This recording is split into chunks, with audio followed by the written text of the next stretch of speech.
Karamihan sa mga tao ay hindi mapapansin si Lorenzo Jimenez kung madaanan nila siya sa kalsada. Isa siyang tahimik, matandang lalaki, isa lang sa maraming mukha sa karamihan. Pero sa likod ng kanyang mapuputing mata ay may mga kwentong hindi dapat pinagdaanan ni Numan.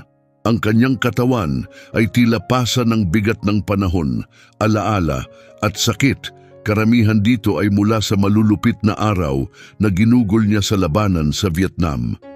Ngayon na siya'y matanda na, nakakatagpo si Lorenzo ng kaunting ginhawa sa katahimikan ng isang parke sa lungsod. Madalas siyang nakaupo sa parehong upuang kahoy, napapaligiran ng mga puno, tahimik na pinagmamasdan ng mundong patuloy na gumagalaw. Pero ngayon, ang kanyang payapang routine ay biglang magugulo.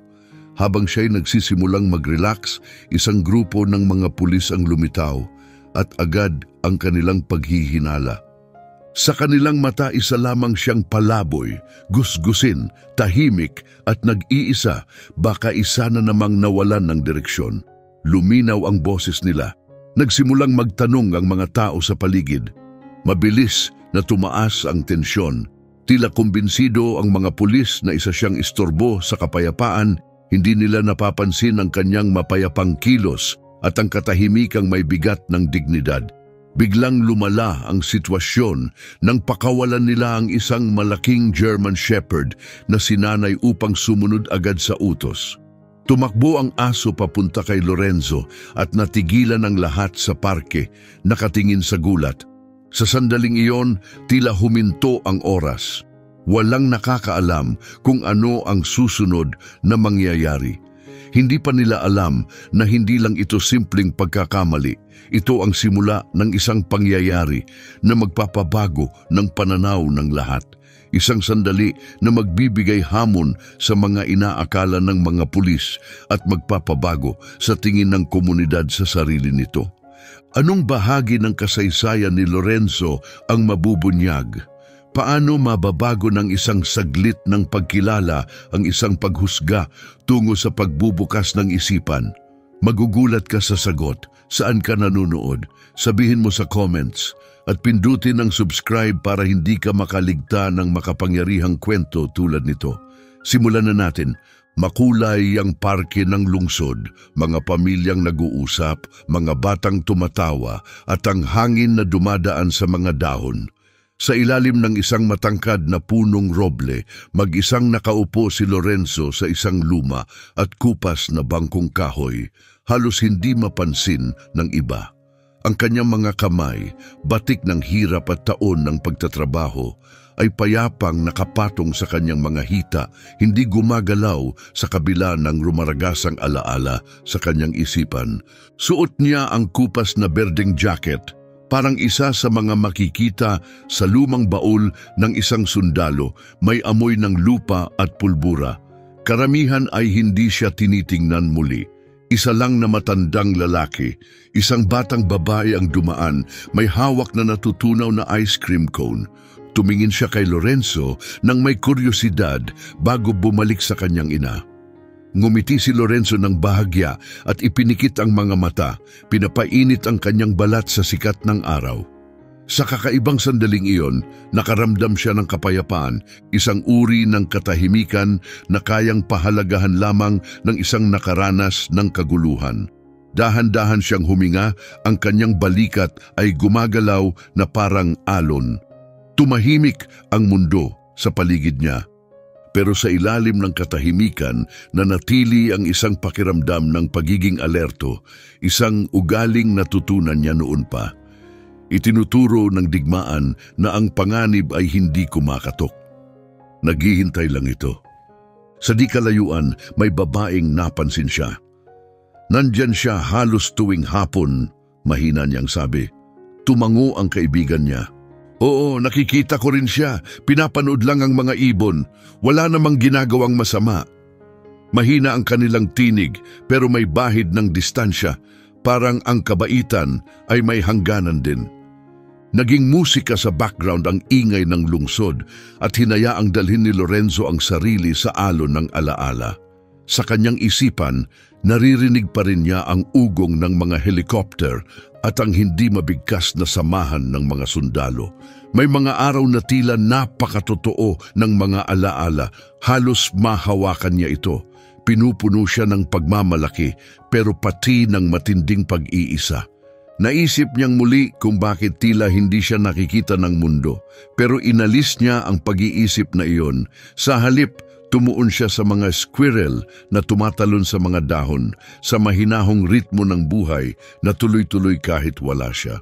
Sa kabila ng landas, may grupo ng kabataang naglalaro ng basketball, puno ng sigla at saya ang kanilang tinig. Isang bola ang lumipad at gumulong malapit sa upuan ni Lorenzo. Nilapitan ito ng isang binatilyo at tumigil saglit. "Kuya, pwedeng pakiabot ng bola?" tanong nito. Ngumiti si Lorenzo at pinulot ito. Ang kanyang galaw ay matatag pa rin habang iniabot ang bola. "Salamat po," sabi ng binatilyo at tumakbong pabalik. Iniwan nito si Lorenzo na may bahagyang init sa dibdib. Pero habang pinapanood niyang lumayo ang binata, muling sumagi sa isip niya. Nakikita ba talaga siya o isa lang ba siyang anino sa mundong napakabilis para mapansin siya? Lumubog ang araw, nag-iiwan ng gintong liwanag sa damuhan. Sumandal si Lorenzo, ipinikit muli ang mga mata at pinakinggan ang tibok ng lungsod, tuloy-tuloy, buhay. At dumating ang mga yabag, mahina sa simula, tapos biglang naging mabigat at puno ng layunin. Binuksan ni Lorenzo ang kanyang mga mata. 3 pulis ang papalapit, malinis ang uniforme, seryoso ang mukha. Mahina ang kanilang usapan pero malinaw ang intensyon. Umayos ng upo si Lorenzo, pinagkrus ang mga kamay at muling naramdaman ang bigat may nagbabago. Ang kapayapaang naramdaman niya kanina ay tila nawala. Huminto ang mga pulis sa harap niya, nakatitig. Nawala ang init ng araw, napalitan ng lamig. "Magandang gabi po, matagal na ba kayong nandito?" tanong ng isa, matalim ang tono, nakatingin sa paligid ng parke. Kalma ngunit matatag ang sagot ni Lorenzo. "Nagpapahinga lang po, sir." May diin ang kanyang tinig at sa isang iglap parang natigilan ang pulis. Lumapit ang 2 pang pulis, matigas ang kilos, puno ng autoridad. "Pwede bang malaman kung anong ginagawa niyo rito?" tanong ng isa. Malapit nang magsara ang parke. Muling bumalik ang bigat kay Lorenzo, halo ng lungkot at tahimik na pagtanggap. Pinagmasdan niya ang mga mukha ng mga pulis, naghahanap ng kahit kaunting tanda ng pag-unawa, pero wala, tanging pagdududa. Inilihis niya ang tingin, sinusundan ang sinag ng araw na sumisilip sa pagitan ng mga sanga sa itaas. Tumindi ang katahimikan sa pagitan nila, puno ng mga salitang hindi kailangang bigkasin. Inihanda ni Lorenzo ang sarili. Matagal na niyang natutunan na ang kaligtasan ay minsan nangangahulugang manatiling tahimik sa gitna ng bagyong hindi mo naman pinasimulan. Kahit pagkatapos ng lahat ng nalampasan mo na. Ang malambot na liwanag ng huling oras ng araw ay bumalot sa mga puno, tinakpan ng ginto ang parke. Pero para kay Lorenzo, malamig na ang liwanag, nawala na ang init, napalitan ng tahimik na sakit na wala namang kinalaman sa hangin.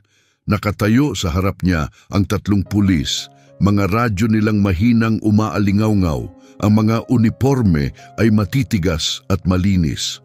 Ramdam niya ang presensya ng mga tao sa likuran. Ilan ay curious, ilan ay nag-aalangan, marahil may iilan na tahimik na kakampi niya. Ang unang pulis, isang malapad na lalaki na may pagod na mga mata at matigas na panga, ang bumasag sa katahimikan. "May pupuntahan ka ba, sir? Hindi laging ligtas dito pag madilim na, lalo na sa kalagayan mo." Humina ang kanyang boses, pero malinaw ang kahulugan sa likod nito. Umangat si Lorenzo, bahagyang iniangat ang baba upang salubungin ang tingin ng lalaki. "Nandito lang ako para mag-isip. Araw-araw akong dumadaan dito. Nakakahanap ako ng kapayapaan sa lugar na ito." Tumingin sa relo ang isang mas batang pulis, halatang naiinip. "Magsasara na ang parke sa 3:00. Sigurado ka bang wala kang hinihintay?" Umiling si Lorenzo. Wala sir, pinapakinabangan ko lang ang natitirang oras ng araw. May bahagyang panginginig sa kanyang tinig, hindi dahil sa takot, kundi dahil sa mga taong paulit-ulit siyang pinapaliwanag kung bakit siya naroroon. Nagsimulang magtipon ng ilang tao sa gilid ng daan. Hinila ng isang ina ang kanyang mga anak papalapit, bakas ang pag-aalala sa kanyang mukha. Isang matandang lalaki na may pulang sombrero ang pabulong na nagsabi, "Hayaan niyo na siya." Pero nalunod ang kanyang tinig sa bigat ng tensyon. Ang pangatlong pulis, isang babaeng nakapusod ng mahigpit, ay lumuhod upang mapantayan ang tingin ni Lorenzo. Lumambot ang kanyang tinig kahit na natiling alerto ang kanyang kilos. "Nagche-check lang po kami, sir. May mga reklamo kasing natanggap tungkol sa mga tumatambay." Kinakabahan ng mga tao, dagdag pa niya. Tiningnan ni Lorenzo ang kanyang mga mata. Sandali, kumislap ang sakit sa kanyang mukha. "Mukha ba akong dapat katakutan?" Mahinang tanong niya. Napayuko ang pulis. May kaunting pagluwag sa kanyang ekspresyon kahit isang saglit lang, pero bumalik agad ang pagiging formal. Tumayo siya, pinadaan ang kamay sa uniforme. "Trabaho lang po, sir." Dahan-dahang huminga si Lorenzo, malalim, habang humigpit ang hawak ng kanyang mga kamay sa kanyang kandungan. Sumulpot ang mga alaala, mga taon ng serbisyo, sakripisyo at pakikibaka para sa isang bayang pag-uwi, ay tila pati isang upuan sa ilalim ng puno ay kailangang ipaglaban. Gusto niyang sumigaw, ipilit na makita nila kung sino talaga siya. Pero nanatili ang mga salita sa loob. Tahimik siyang nanatili habang hinahaplos ng humihinang araw ang damuhan sa paligid niya. Sa kabila ng damuhan, tumigil sa paglalaro ang mga kabataang nagbabasketball. Isa sa kanila, isang matangkad na binatilyo na may malalaking mata at kayumangging balat, ay tumingin ng seryoso. "Hindi tama yan," mahinang sabi niya sa mga kaibigan. Nag-alinlangan ang grupo, hindi sigurado kung makikisali o mananatiling tahimik. Tahimik na nag-usap ang mga pulis. Walang palatandaan ng pagkalasing, walang ID, i-check ba natin siya? Bawat pangungusap ay tila sugat na muling bumukas. Pagkatapos, bumalik ang unang pulis. "May ID ka ba, sir?" Tumango si Lorenzo, dahan-dahang iniabot ang kamay sa loob ng kanyang jacket. Inabot niya ang isang lumang leather na pitaka. Binuksan ito ng pulis at huminto sa isang kupas na ID ng Marine Corps. Tila nagulat siya, sandaling tumigil ang kanyang mata sa dokumento. Ibinalik niya ito agad para bang may nakita siyang hindi niya inaasahan. "Naglingkod ka pala sa Marines," sabi niya, ngayon ay hindi na sigurado sa kanyang tono. Tiningnan siya ni Lorenzo ng diretso sa mata. "Matagal na," tugon niya. Tumahimik ang lahat, 3 pulis, isang veterano at isang dumaraming tao na hindi alam kung saksi sila sa kawalang katarungan o isang sandaling makakapagbukas ng mata. May mahinang boses sa likod na nagsabi, "Salamat sa iyong serbisyo." Pero tinangay ito ng hangin bago pa marinig ng iba. Naglinis ng lalamunan ang pinunong pulis. "Sinusubukan lang naming panatilihing ligtas ang lahat, sir. Sana'y naiintindihan ninyo." Tumango si Lorenzo mabagal. "Mas naiintindihan ko pa kaysa sa akala ninyo." Lumapit ang mga tao, parang may nasasaksihan silang mahalaga. Lalong lumalim ang ginintuang liwanag ng araw at humaba ang mga anino sa damuhan. Bumalik ang katahimikan, pero mas mabigat na ngayon. Punong-puno ng mga tanong na hindi nabigkas at mga pagkakatanto na marupok. Tahimik lang si Lorenzo, mabagal ang paghinga, panatag ang tibok ng puso. Naisip niya kung darating pa ba ang araw na ang simpleng pagupo sa ilalim ng araw ay hindi na kailangang ipagtanggol. Sa paligid niya bumalik ang mga bulong, isang parke ng mga matang nakatingin, isang parke ng katahimikan, at isang lalaking gustong mabuhay ng payapa. Ang Marine ID sa pitaka ni Lorenzo na dati sagisag ng karangalan, ngayoy parang isa na lang dokumentong kailangang suriin, hindi parangalan. Kumikilos si Officer Marin parang hindi komportable habang pinagmamasdan ng mukhang bakas ang taon ng buhay ni Lorenzo, parang may hinahanap sa ilalim ng balat. Sa malapit, nagsimulang maglakad-lakad si Officer Herrera, nararamdaman ang inis sa kanyang tinig. Tingnan nyo, may mga patakaran tayo. Hindi ito tulugan, di ba? Yumuko si Lorenzo, bahagyang nanginginig ang mga kamay, pero kalmado pa rin ang tinig. Wala naman akong hinihingi, kaunting kapayapaan lang. Napatawa si Herrera may halong pait. Alam mo ba kung ilang reklamo ang natatanggap namin tungkol sa mga taong tumatambay lang? Pagod na akong palayasin sila para lang makaramdam ng seguridad ang iba. Isang inang nakaupo, malapit ang kusa nang inilapit ang mga anak. Ang panganay na babae na tila may kutob ay bumulong. May kasalanan ba siya? Pinilit ngumiti ng ina pero hindi maitago ng kanyang mga mata ang pag-aalala. Muling nagsalita si Marin, mas mahina ang tinig ngayon pero nanatiling maingat. Hindi namin sinasabing may ginawa kang masama, sir. Pero kapag may isang tao na nakaupo dito ng ilang oras, nagiging alanganin ng ibang tao. Ganyan talaga. Huminga ng malalim si Lorenzo saka tumingin sa mga taong nanonood na ngayon. Natanaw niya ang binatilyong galing sa basketball court.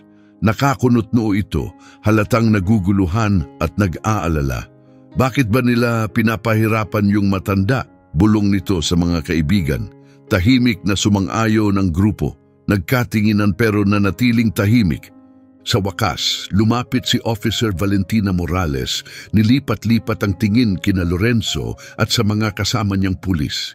Hindi namin intensyong maging hindi makatarungan, kailangan lang naming panatilihin ang kaayusan. Siguro hindi ito ang tamang araw para manatili rito. Tiningnan ni Lorenzo ang bawat isa sa kanila, ang mukha niya ay puno ng tahimik na sakit at pagkadismaya. Dahan-dahan siyang tumayo. Mabigat, mabagal ang bawat galaw. Mali ba, wika niya, nagustuhin lang ng isang tao ang tahimik na lugar para makaupo? Nagsilbi ako sa bansang ito, bahagi rin ako nito. Nakakrus ang braso ni Herrera, hindi natinag. May trabaho tayong lahat, sir, at may mga patakaran. Hindi mapakali si Marin. Herrera, baka pwedeng... Pero pinutol siya ni Herrera, mainit ang tono, tapusin na natin to. Tumahimik ang parke, pati ang mga ibon ay tila natahimik para bang naramdaman ang biglaang pagbabago. Kinuha ng mga binatilyo ang kanilang bola, palihim na sumulyap sa mga pulis. Lumuhod ang ina sa upuan at bumulong sa mga anak, halika na, uuwi na tayo. Inayos ni Lorenzo ang kanyang jacket, naghahanda ng umalis. Bawat hakbang palapit sa daan ay parang may dalang bigat ng lahat ng pinagdaanan niya. Sandali siyang lumingon, nanginginig ang boses. Maski puti ako, maski may mga medalya, minsan hindi ka pa rin nila nakikita. Lumaban ako para sa bansang to. Akala ko makakahanap ako kahit isang lugar kung saan makakahinga ako ng maluwag. Sumikip ang mukha ni Marin sa guilt. Sumusunod lang kami sa patakaran. Umiling si Lorenzo, mabagal. Ang patakaran hindi nakakakita ng tao, problema lang ang hinahanap.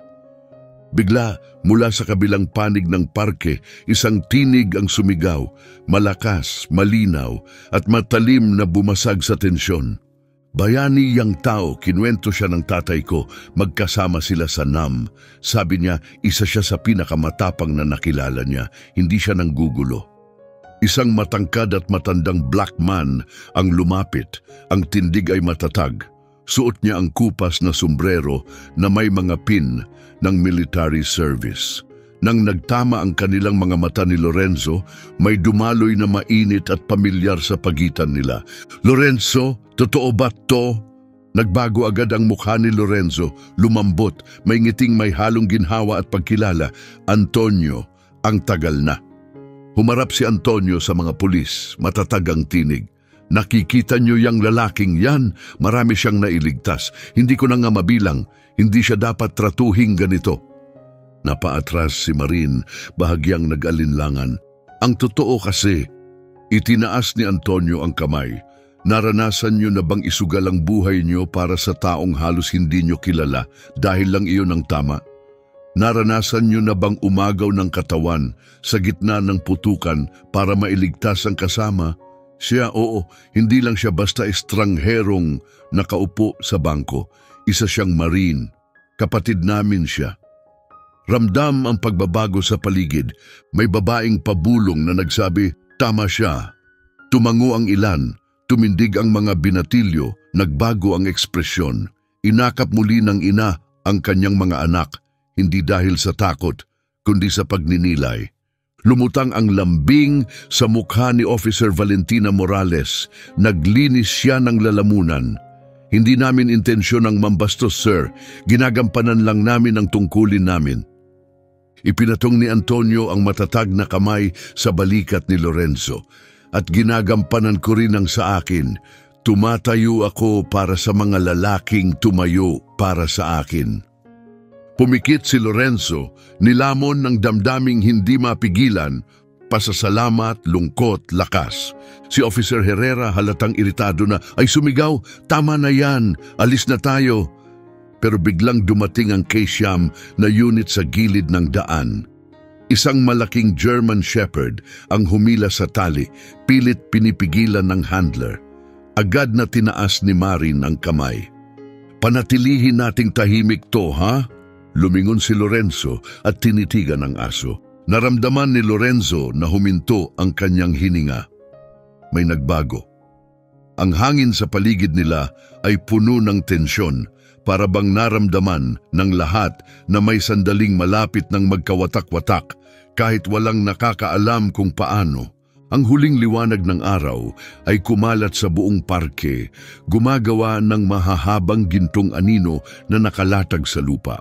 Nakatayo si Lorenzo sa tabi ni Antonio at ang bigat sa kanyang dibdib ay lalong lumala sa bawat segundo.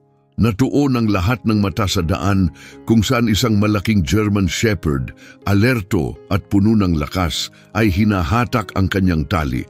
Ang tagahawak ng aso, si Officer David Rios, ay naglakad ng mabilis. Ang mukha ay matigas at may layunin. Nakita ni Officer Herrera ang pagkakataon at pinitik ang kanyang mga daliri sa mga taong nakapaligid. Tama na yan.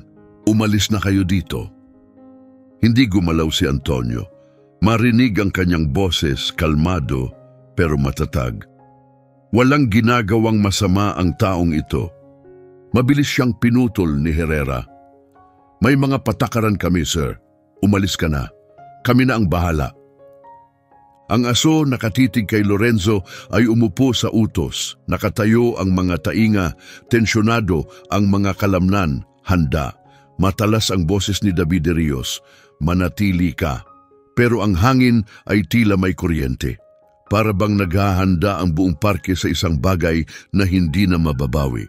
Tumingin si Lorenzo sa aso, may kumikinang sa kanyang mga mata, mas malalim pa sa takot. Ito ay alaala. Mga tunog ng putik sa gubat, malakas na ulan, ingay ng mga helicopter, at katapatan na hindi mula sa mga salita kundi sa buhay at kamatayan. Ang ugnayan sa pagitan ng sundalo at aso, hindi nasasalita pero hindi masisira. Pumasok ang boses ni Herrera sa kalituhan.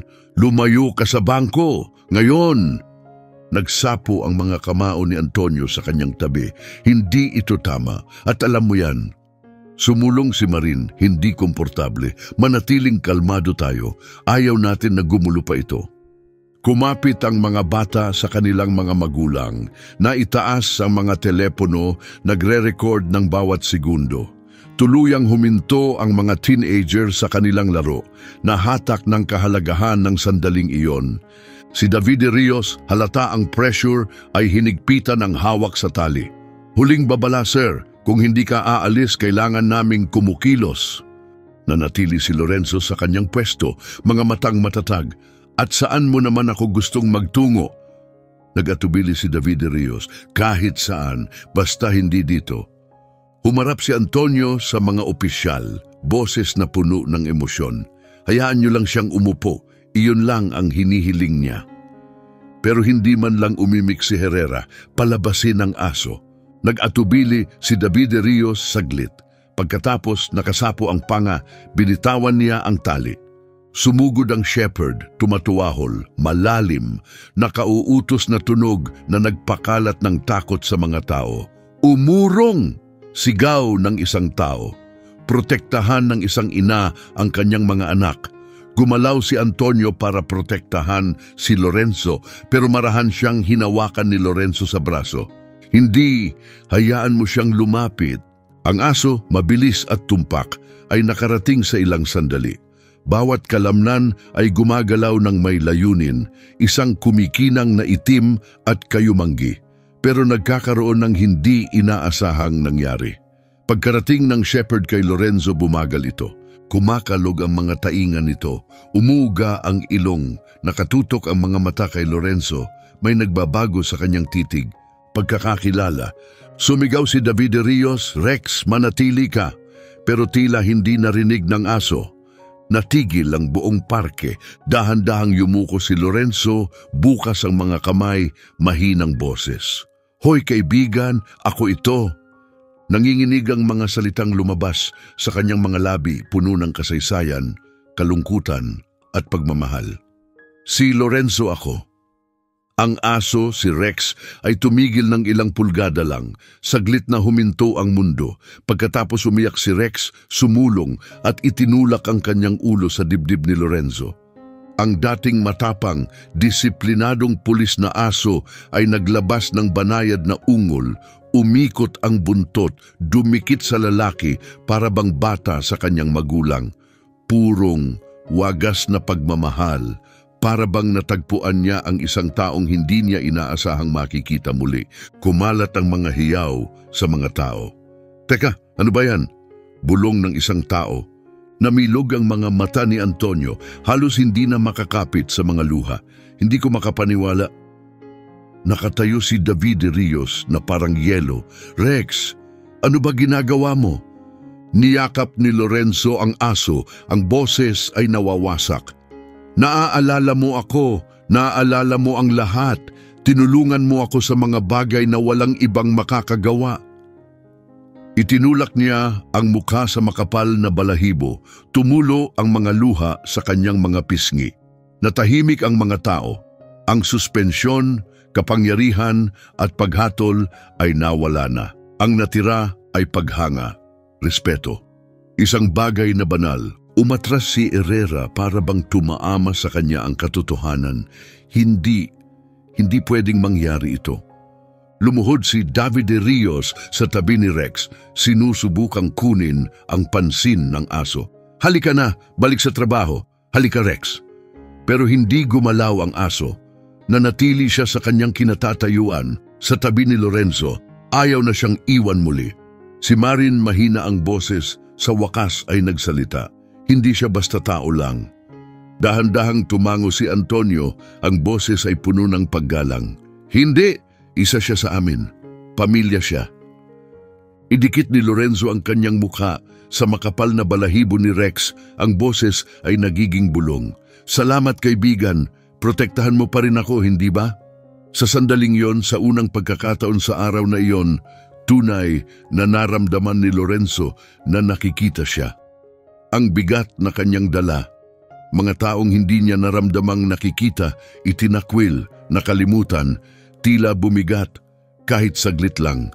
Sa init ng katapatan na walang lahat ng iba, pero habang inuunawa ng mga tao ang kanilang nasakihan, iba ng katahimikan ang dumating.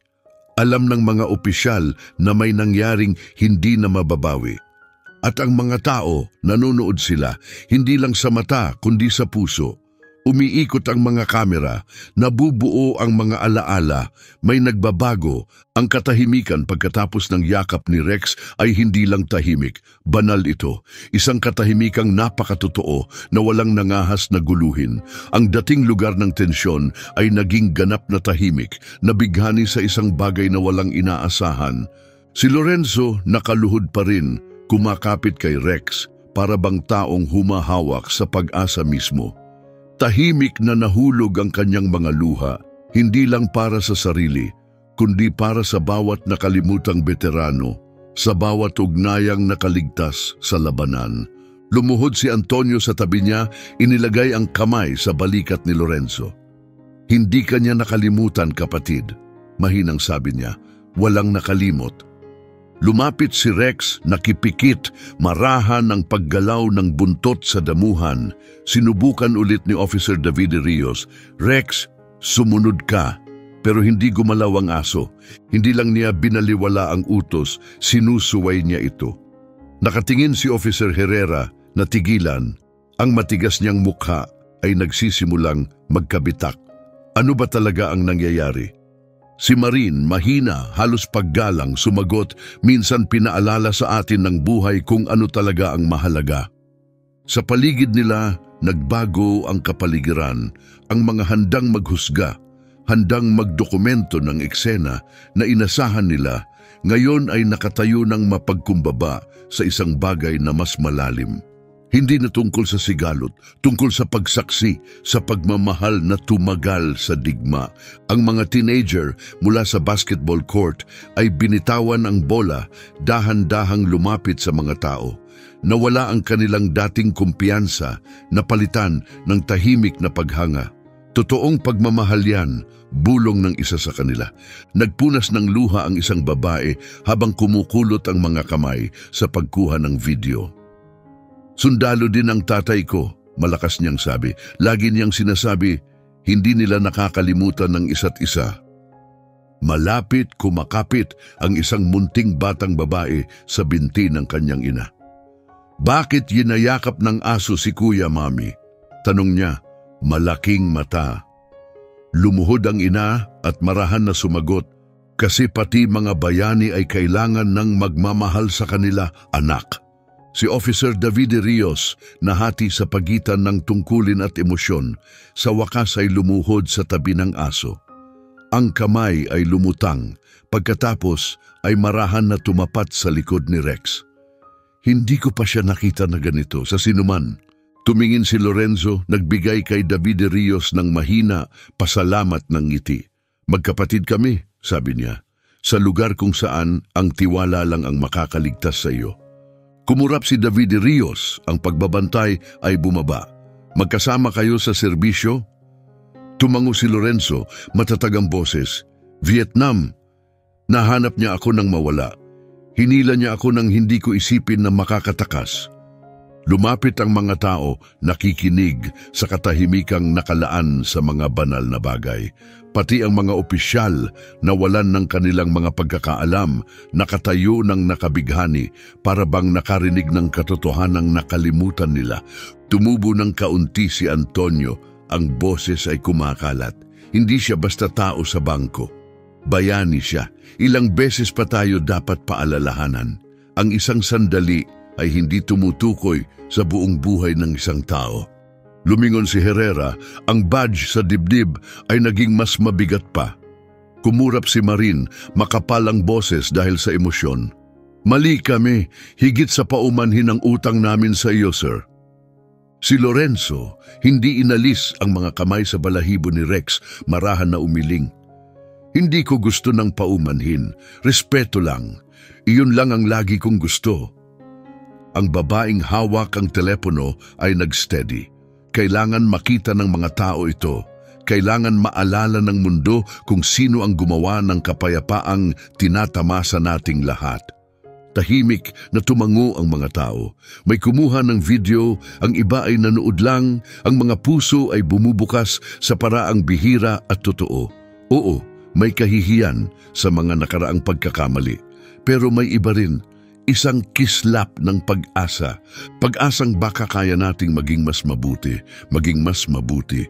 Nagbuntong hininga si Rex, lumalapit kay Lorenzo, kumurap ang mga mata. Ngumiti si Lorenzo, pinunasan ang kanyang mga luha. "Okay na tayo ngayon, kaibigan. Ligtas na tayo." Dahan-dahang tumayo si David Rios at tumingin sa iba. Bigyan natin sila ng espasyo, nararapat sa kanila. Umatras ang mga opisyal, hindi lang pisikal, kundi emosyonal din. Sa unang pagkakataon, hindi naramdaman ni Lorenzo na manggugulo siya sa sariling komunidad. Ang bilog sa paligid niya ay nagbago mula sa suspensyon tungo sa pagkakaisa. Binigay ni Antonio kay Lorenzo ang marahang pisil sa balikat. Nakikita mo, hindi ka na invisible. Hindi ngayong araw. Tumingin si Lorenzo, ang mga mata ay kumikinang sa pasasalamat. Salamat sa pagtayo mo nang talagang kailangan, Antonio. Ngumiti si Antonio na may luha. Yun ang ginagawa ng mga kapatid. Habang bumaba ang araw at humahaba ang mga anino, nagbago ang parke. Hindi ito larangan ng labanan na kinuha sa pwersahan, kundi isa kung saan nanalo ang pagkakaawaan. Ang mga taong mga estranghero lang kanina ay nakatayo na ngayong magkakasama, inilapit ng pagkakaunawaan, paggalang at kasaysayang hindi nila alam na pinagsasaluhan. Sa gintong liwanag na iyon, isang maliit na kilos ng katapatan at pagkakakilala ang naghilom sa mga sugat na hindi nakikita.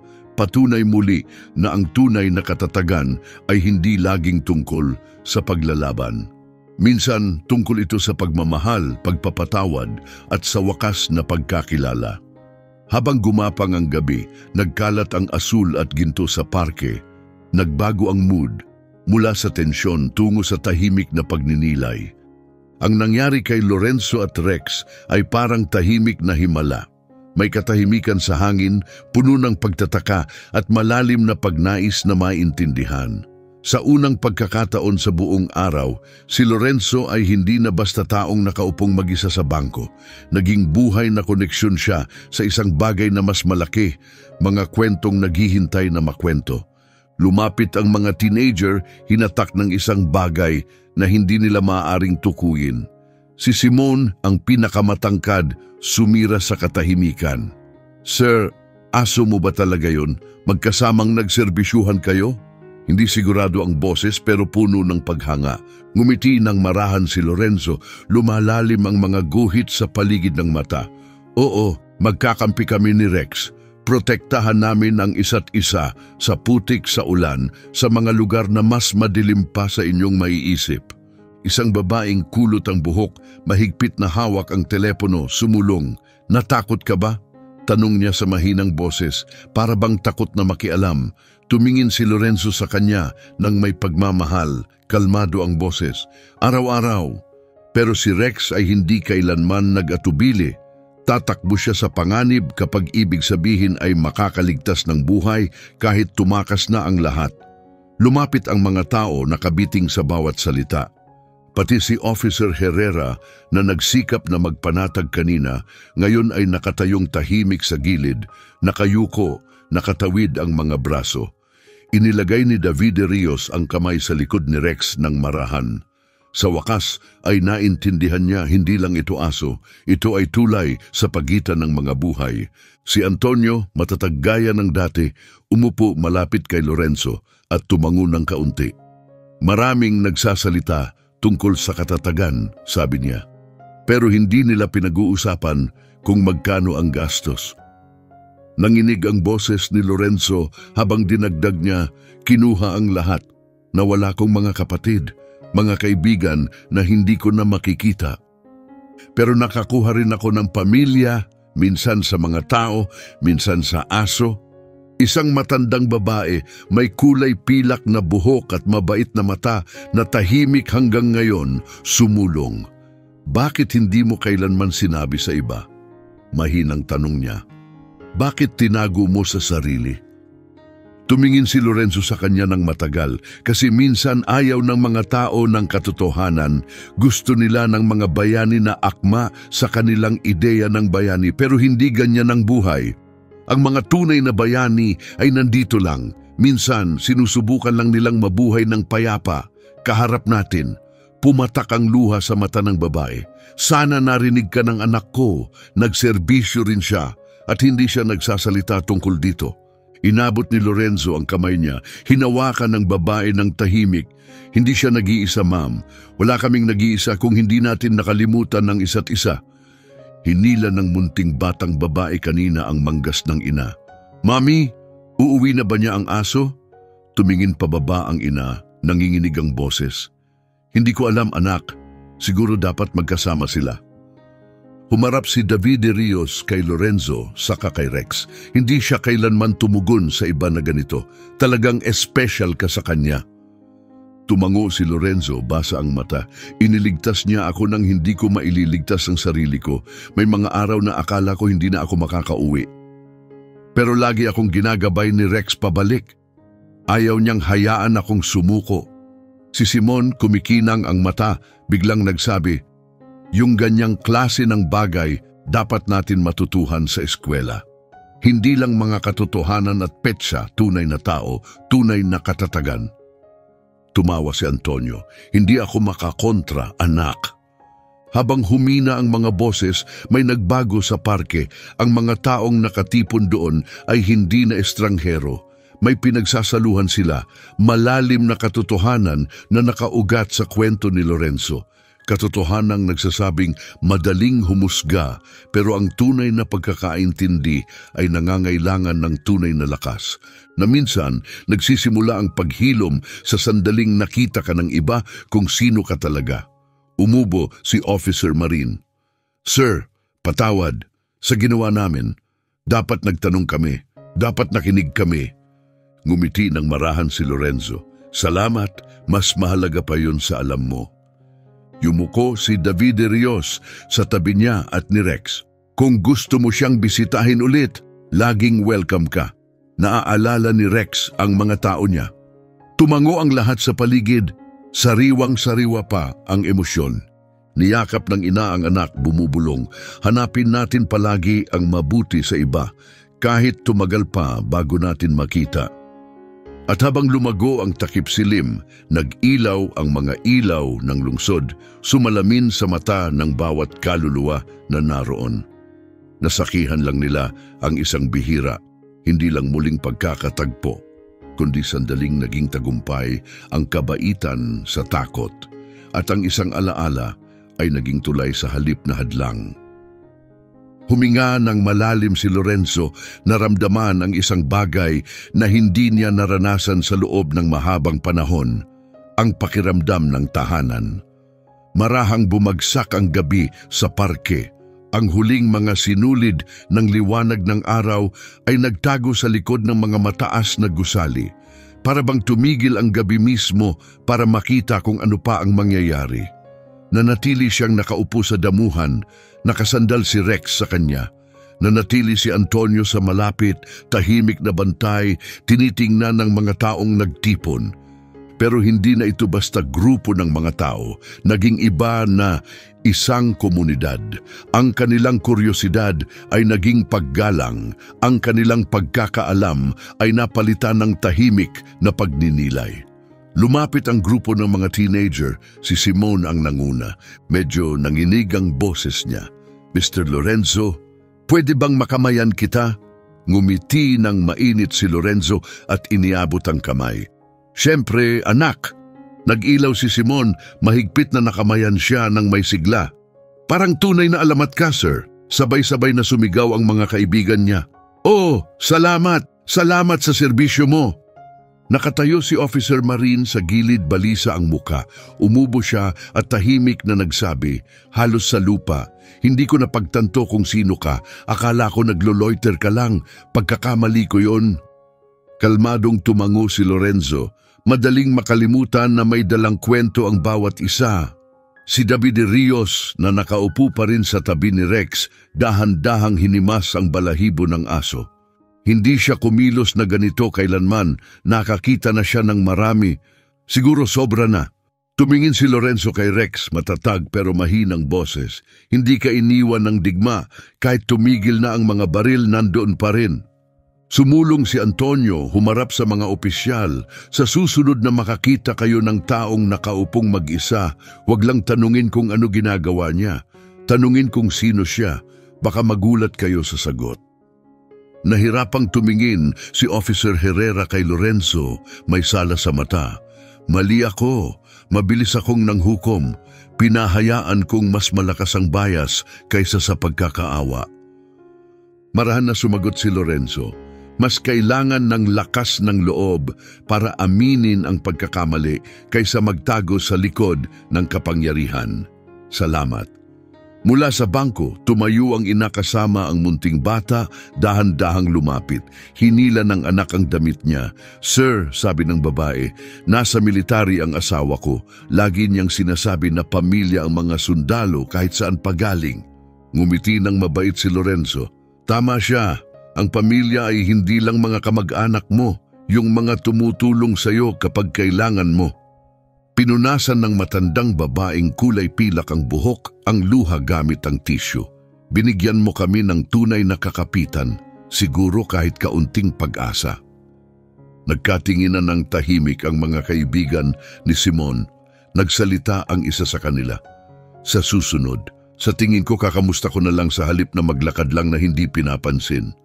Ngumiti si Antonio, mainit ang mata. Doon nagsisimula isang tao lang na pumiling magkaiba. Sa malayong distansya, nakatitig ang mas maraming tao. Nakalabas pa rin ang mga telepono, pero hindi para sa chismis. Sa pagkakataong ito, nagre-record sila ng may kahulugan. Sandali na dapat tandaan. Dahan-dahang tinanggal ni David de Rios ang tali ni Rex at hinayaang magpahinga sa tabi ni Lorenzo, malaya. Nararapat sa kanya. Sa tingin ko, nararapat sa ating lahat. Kumalat ang mahinang tawa sa grupo, nakawala ang huling tensyon. Tumingin si Lorenzo sa mga mukha sa paligid, napapahanga sa kabaitan na kumukulong sa kanya. Umubo siya at tahimik na nagsabi, "Hindi ko gustong maging sentro ng pansin. Gusto ko lang ng lugar na makakapagbilong ako. Hindi ba yun ang hinahanap nating lahat?" Kumalat ang mahinang bulungan.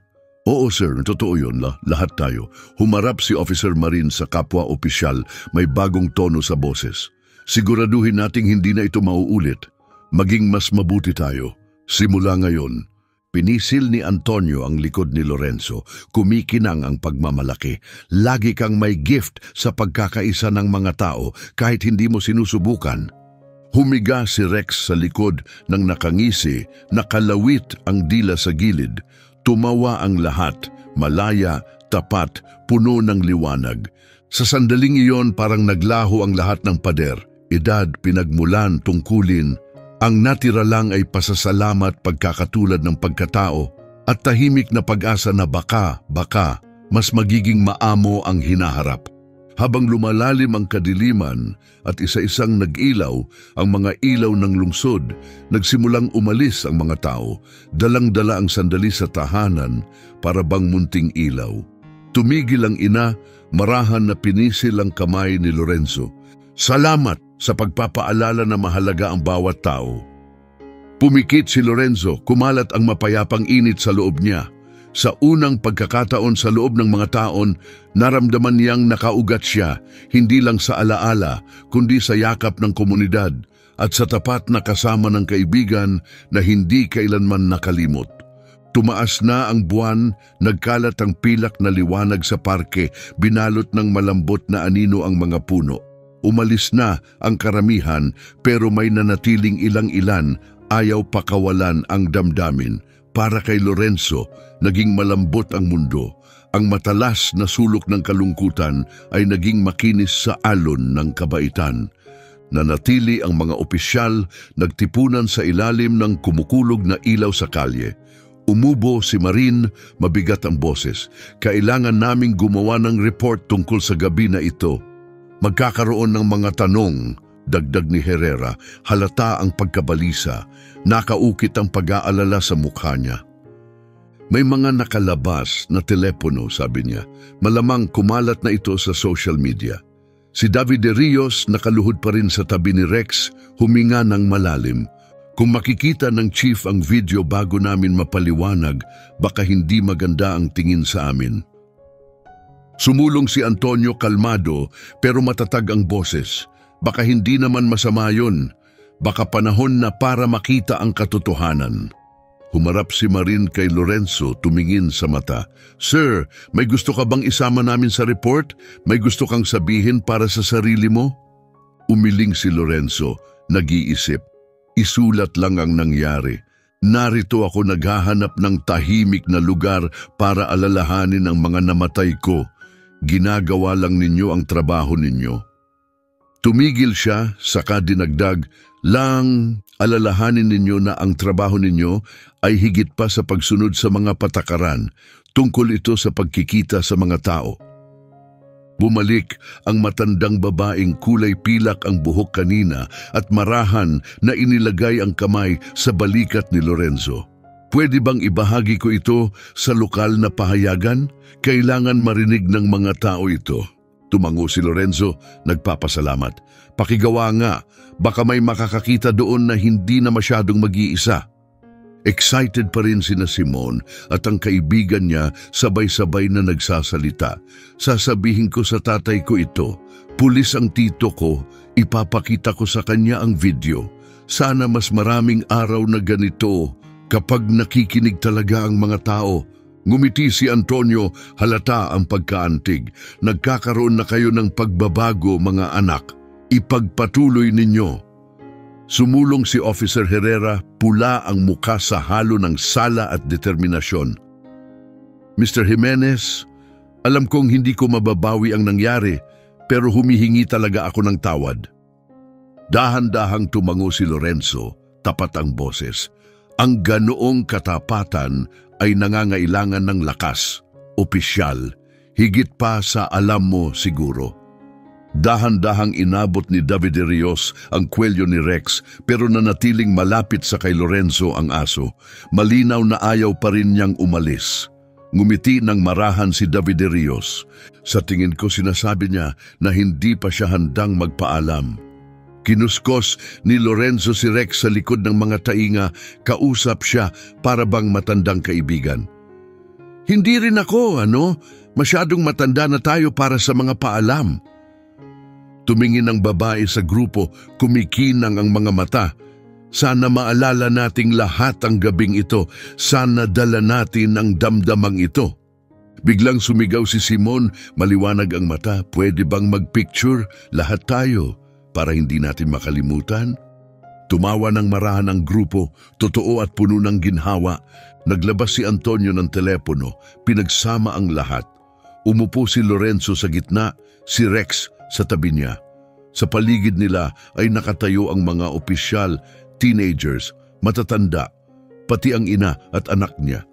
Say cheese, sigaw ng isa. Hindi, sabihin ninyo family.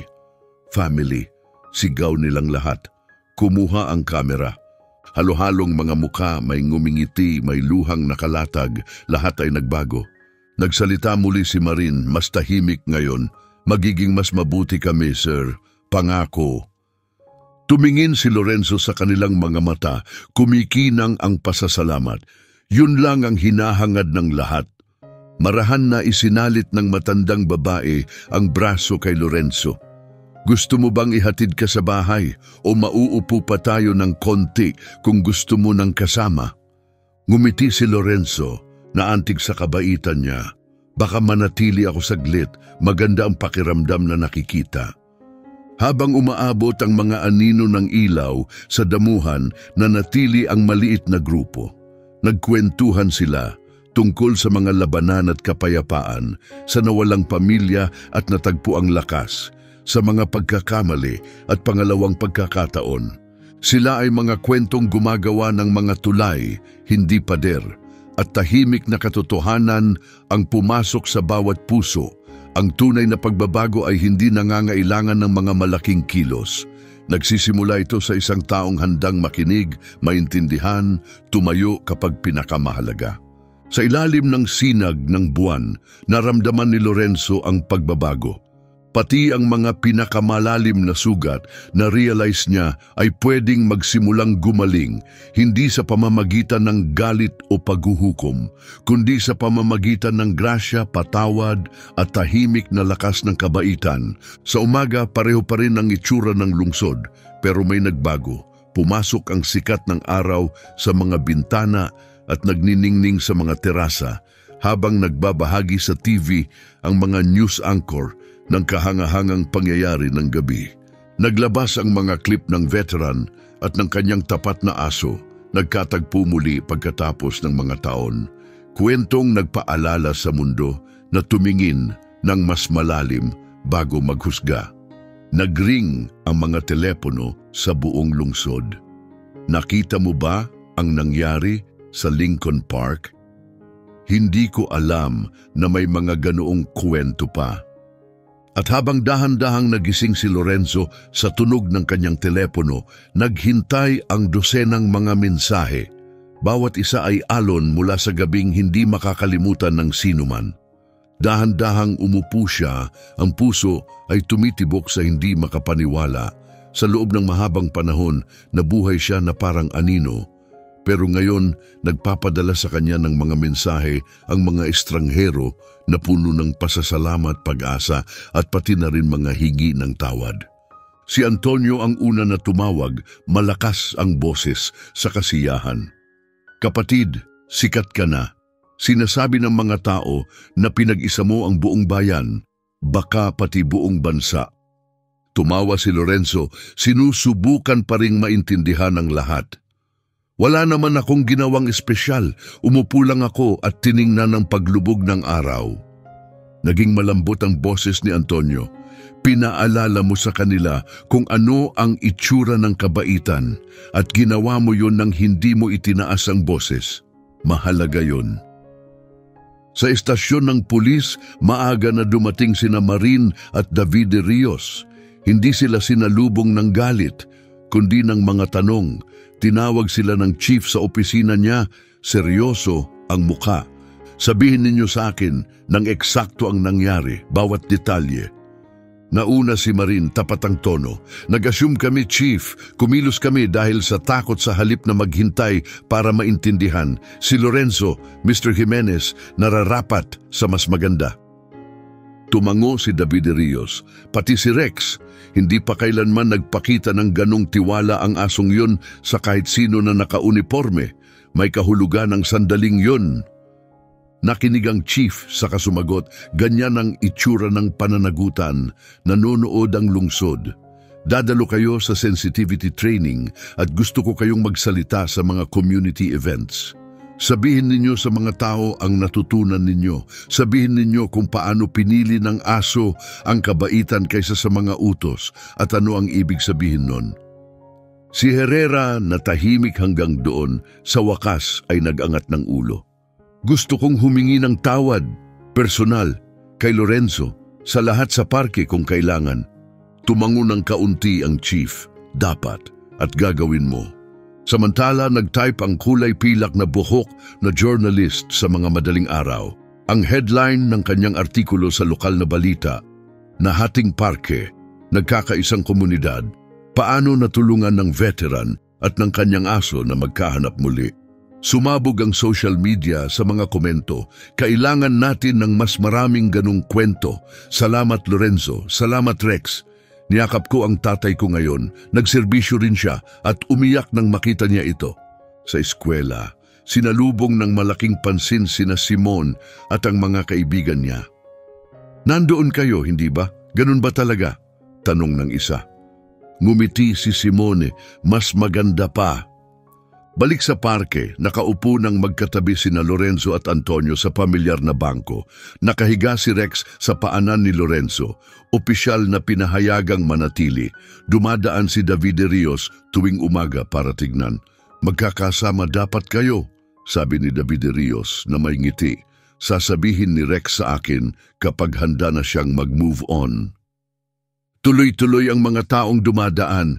May nagpapasalamat kay Lorenzo, may nagbabahagi ng personal na kwento, at may nagkakamayan lang para sabihin, mahalaga ka. Bumalik din ng munting bata at ang ina niya dala ang isang batch ng cookies. Para sa inyo ni Rex, mabaiting sabi ng ina. Lumuhod ang bata para haplusin si Rex, pinakamatalas na aso na nakita ko.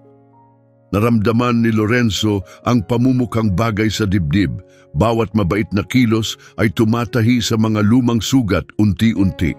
Sa bandang hapon ng araw na iyon, dumating si Officer Herrera.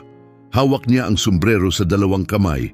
May pagkakababa sa bawat hakbang. Mr. Jimenez, gusto kong humingi ng tawad. Hindi lang para kahapon, kundi para sa lahat ng beses na lumayo ako ng tingin. Sa pagkalimot na tao ka, hindi problema. Tahimik na tumingin si Lorenzo sa kanya, saka iniabot ang kamay. Kailangan ng lakas ng loob para lumitaw. Lahat tayo nagkakamali. Ang mahalaga ay kung ano ang susunod. Kumalat ang ginhawa sa mukha ni Herrera, malalim na napasok ang aral. Salamat sir, magiging mas mabuti ako. Habang bumaba ang araw, pinipinturahan sila ng mainit na ginto, tahimik na nakaupo ng magkakasama sina Lorenzo, Antonio at Rex. Mga nakaligtas sa lahat ng kahulugan, buhay na patunay na posible ang pagbabago. At mula sa pinakamahirap na lugar, may magandang tumutubo. Habang bumagsak ang gabi, tila tumigil ang lungsod, nanonood, nakikinig, at naniniwala kahit saglit lang na posible ang paggaling para sa lahat.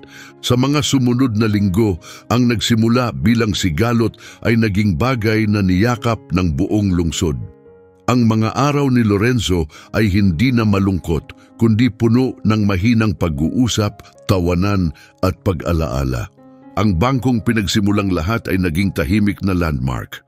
Huminto ang mga tao para makaupo kay Lorenzo at Rex, makipag-usap o damhin lang ang kapayapaan ng lugar. Ang kahoy na dating kupas ay naging makinis at mainit, nakinang sa kamay at puso ng mga nagtungo na naghahanap ng aliw sa kwentong naramdaman na nilang parte na sila. Isang malamig na umaga, bumalik ang kulay pilak na buhok na journalist, kumikinang sa kasiyahan at may dala na notebook. Mr. Jimenez, sabi niya, gusto kang parangalan ng mayor. Magkakaroon ng seremonya. Dito mismo sa parke, lahat ay invited. Nanlaki ang mata ni Lorenzo, pumunog ang pasasalamat sa dibdib niya. Ako, hindi ko iniisip na mangyayari ang ganito. Pinisil ni Antonio ang likod niya na nakangiti. Yun ang nangyayari kapag hinayaan mo ang mga tao na makita kung sino ka. Ang araw ng seremonya ay sumikat ng maliwanag at malinaw. Napuno ng mga pamilya ang parke. Nakatayong may dangal ang mga veterano sa uniforme sa tabi ng mga teenager na nakahudi. Ang mga opisyal na nakadress blues ay nagmasid ng may galang mula sa gilid. Sumulong ang mayor, mainit pero matatag ang boses. Ngayon, hindi lang natin ipinagdiriwang ang isang lalaki.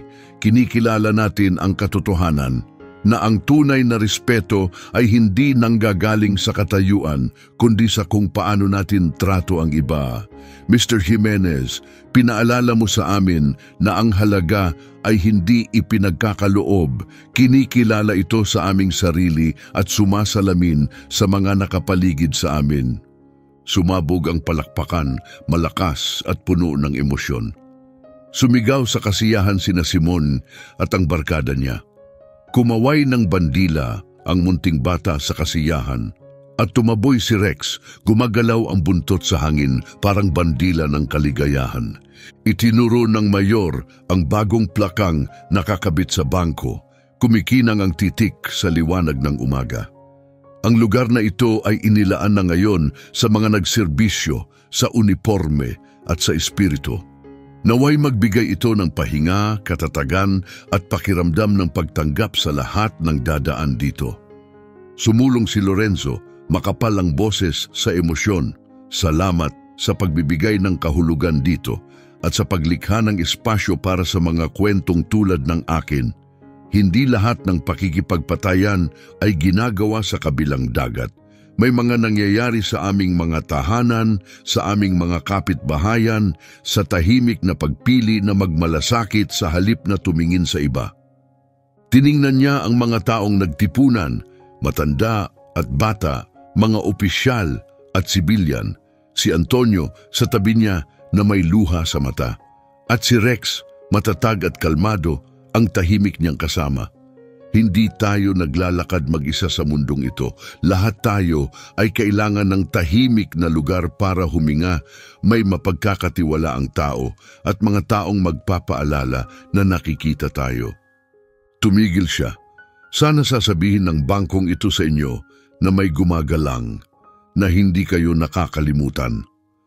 Mula sa likod, nagsalita si Officer Herrera, hindi matatag pero malinaw ang boses.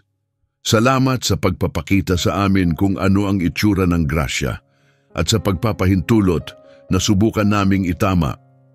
Tumango ng tahimik sina Marin at Davide Rios, ang bigat ng pagkakaintindi sa kanilang mga mata. Ang reporter, nakatigil na ngayon ang mga kamay sa notebook, pinunasan ng luha. Dumating ulit ang palakpakan, mas malambot ngayon parang alon ng hangin sa mga puno. Nagtanghal ito ng isang bagay na malambot, pangmatagalan. Nang maghapon habang nawawala ang mga tao, nanatili si Lorenzo sa bangko. Nakahigang tahimik si Rex, nakapatong ang ulo sa kandungan niya. Nakaupo si Antonio sa malapit, nanatag ang mapayapang katahimikan sa pagitan nila. Alam mo, sabi ni Antonio sa wakas, baka kung mas maraming tao ang magbibigay ng oras para marinig ang isa't isa, hindi masyadong mahirap ang damdamin ng mundong ito. Dahan-dahang tumango si Lorenzo. Minsan, 1 kilo lang ang kailangan, isang mabait na salita, isang taong hindi sumusukor. Bumaba ang araw, umabot ang gintong liwanag sa damuhan, tumatawa ang mga bata sa malayong distansya. Nakihalubilo ang mga opisyal sa mga pamilya, tumitibok ang parke ng tahimik na buhay na bago nang nangyari dito. At habang bumagsak ang takip silim at kumurap ng malambot ang mga bituin sa kalangitan, sumandag si Lorenzo, nakapikit, tahimik ang puso. Sa unang pagkakataon sa loob ng matagal, hindi lang siya naramdamang welcome, naramdaman niyang kabilang siya.